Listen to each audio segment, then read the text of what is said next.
I was looking around Sydney, and I first arrived in Australia, and I happened to be in North Sydney, looking at some of the old buildings, and on the long stairways, a guy in front of me was walking up. I was behind him. He dropped some papers, and I helped collecting these papers, so give them back to him, say thanks, and I then went up with him on the lift, and we happened to talk. He happened to talk to me and say, look, thanks for helping me. Well, what do you do here? I said, well, I'm just an Italian arriving, going through and seeing what happened. And I think he must have been rather impressed either by my, I don't know, stupidity or or naivety. He said, look, I just started a company a few months ago. Would you like a job? I was a young engineer. Yeah, sure. I said, I think I have a good position for you. So he said, fine. So I said, well, I'll pick you up the following Monday at Sydney station, and fine. And I waited outside the Sydney station at 5 o'clock the following Monday, but he never showed up. So after waiting 2 or 3 hours, I finally rang the office in Wollongong, and I spoke to Mr. Jordan, who was very surprised. He said, where are you? I said, I'm here at Sydney Central Station. He said, no. He said, you should have waited for me at Sydenham Station. Of course, totally unaware of the difference between Sydenham and Central. So I said, well, I apologize. So I got myself on a train, and I went down to Wollongong, and had a talk with him and settled. He made an offer, possibly an offer I couldn't refuse. I don't remember now. I don't think it was that good, by the way, but never mind. You're young, so and we started from there.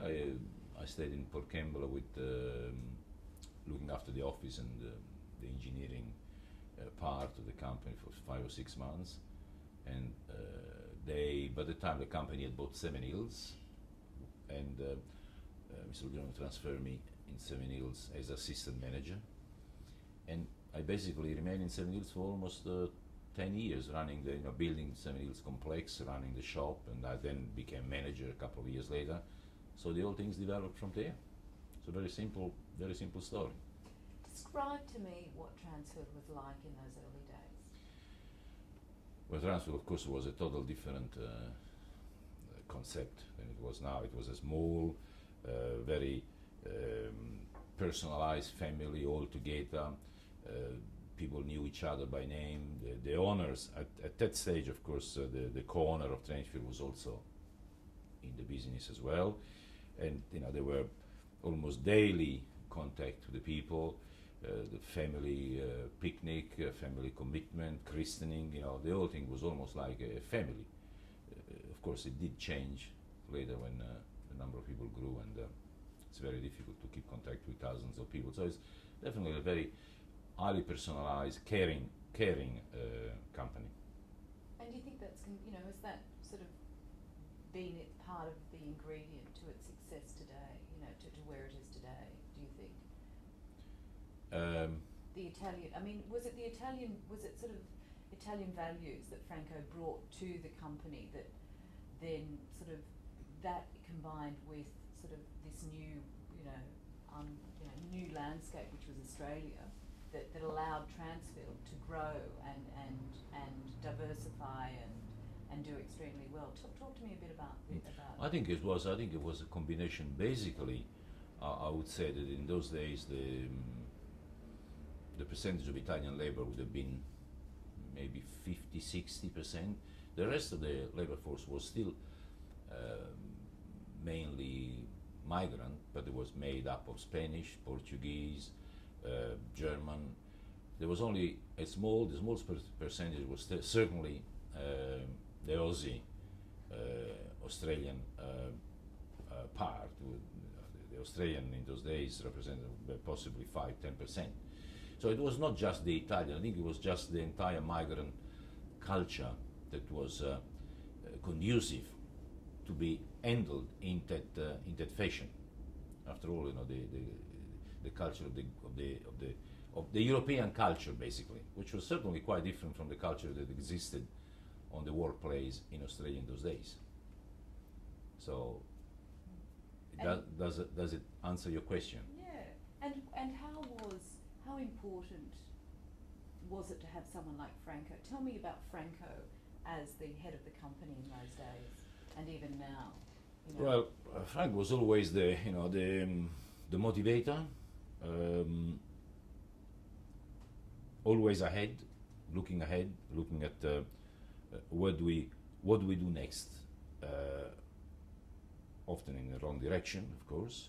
We all have our own moment of, but I would say that the majority of the time, what he was, the way he was directing us was definitely the proper way, and it was his way of, as we all recall, of shortcutting things. You know, the ability to achieve something quickly and prove that that could be achieved quickly without any waste of time or without any bureaucracy.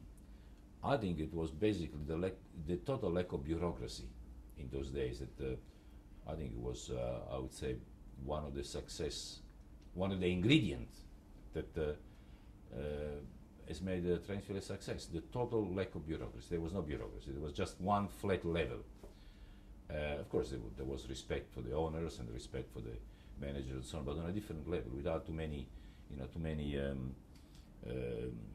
letters written, bureaucracy, rules. You know, there was no book of rules in those days. That's why the company was successful.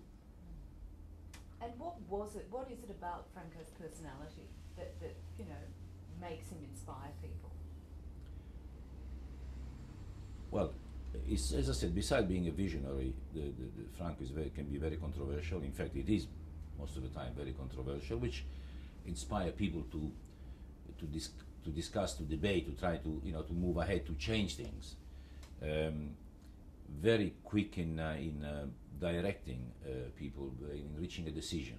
You know, there's always his ability to come down quickly, and it's very inspiring that you don't have to wait for so long to get an answer.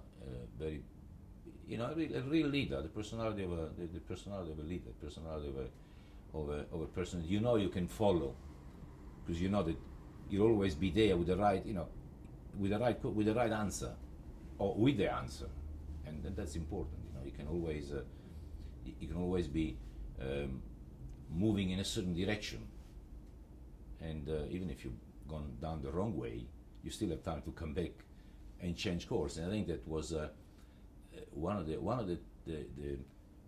his gifts that I always remember.